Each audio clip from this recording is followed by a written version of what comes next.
Well, to discuss whether Jean-Claude Trichet's calls for a common and coordinated approach to dealing with the global financial reform is a realistic solution, and indeed to discuss what Tim Geithner's been talking about, we're joined now by Chris Roebuck from the Cass Business School. Chris, thanks very much for coming in. You know, we've heard Timothy Geithner talking about this coordinated approach, but really what we're seeing is a completely uncoordinated approach worldwide, isn't it?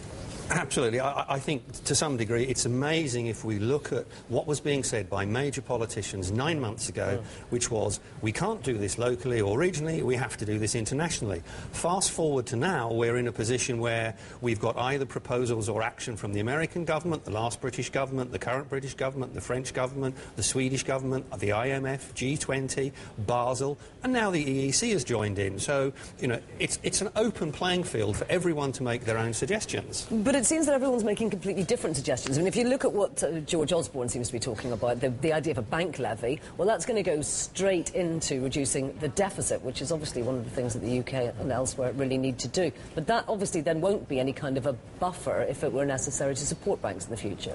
And that, I think, is the key challenge, because what's happening now is that rather than addressing the underlying problems that caused the financial crisis, many governments are looking at significant budget deficits and saying, actually, we'd rather have the money to spend now than have it in the form of a buffer that we might need later.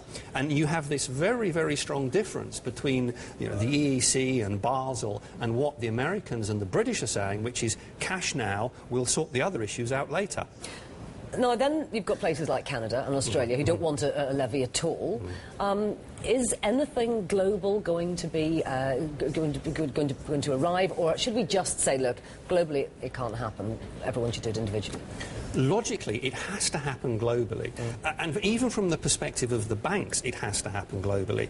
As far as the banks are concerned, they could be arguing, OK, there's no agreement, so it's business as usual, we're still making money, that's good. But in the final analysis, if we end up with piecemeal regulation globally, and the banks have to conform to a multitude of different regulatory systems, the complexity and cost for the banks is going to go up significantly. And the issue about where you do business, do we move staff to this location or that location to continue to do business? Do we stop doing business? So all in all, the answer is global. I suspect that what's going to happen is that probably when the American proposals are actually enacted and sitting there and really working, that actually people are going to focus in on maybe we have to work around that. But the banks could do something. The major international banks themselves could say, well, from our perspective, an answer could be this. The banks have been obviously fairly slow to respond. I mean, do you think they're sitting there thinking, listen, it's going to take these guys forever to sort this out, and that suits us just fine? Yes. Some in the banks, I think, will be saying that to a degree on an operational basis, in that means more cash now. I suspect that those at the strategic level in the international banks are thinking, really what we want to do is we want the stability of knowing what's happening, when, where and how in the future, because we're looking 5 years ahead for our organisations, and we don't want to be operating in a situation that is effectively a mess. Now, you think that, therefore, a kind of a lowest common denominator would be possible, something that you're going to get everybody to agree with. What could it be? I mean, you're talking a bit about the US model, but would that be adopted by Canada? The problem, again, goes back to the politicians dealing with their own local political agenda. And really, it's about them having to step up and say, as well as our local agenda, there is a global agenda.